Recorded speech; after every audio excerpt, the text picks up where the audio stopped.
Election की तारीख पर गवर्नर किसी एडवाइस का पाबंद नहीं, कानून वाज़ेह नहीं तो कैसे कहें इलेक्शन कमीशन गलती कर रहा है। चीफ जस्टिस उमर अता बंदियाल ने रिमार्क्स दिए, कहा ये ना समझें किसी गैर आईनी काम की तौसी करेंगे।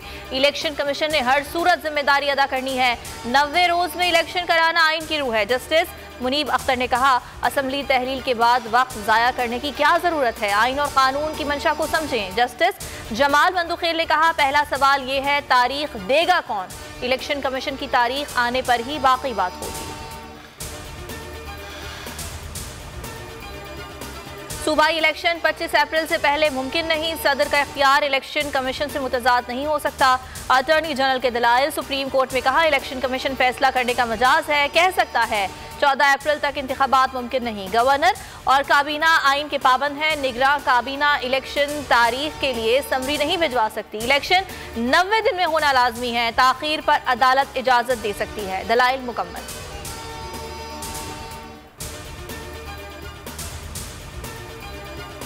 आइन के मुताबिक गवर्नर सूबाई इंतखाबात की तारीख देता है। इलेक्शन कमीशन ज़िमनी इंतखाबात की तारीख का ऐलान कर सकता है। वकील सजील स्वाति के दलाइल, सुप्रीम कोर्ट में कहा इलेक्शन कमीशन आइन और कानून के मुताबिक चलता है।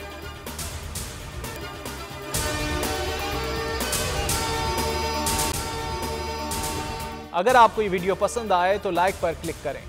इम्पोर्टेड हुकूमत और उनकी हवारियों की अदलिया के खिलाफ हर्जा सराई, मरियम नवाज की अदलिया और फाजिल जज साहिबान पर शदीद तनकीद। इस घिनौनी साजिश को बेनकाब करने पर बोल को एक दफा फिर नशरियात की बंदिश का सामना करना पड़ रहा है। बोल अदलिया की इज्जत के लिए खड़ा है और खड़ा रहेगा। सब्सक्राइब करें और बेल दबाएं ताकि कोई खबर रह न जाए।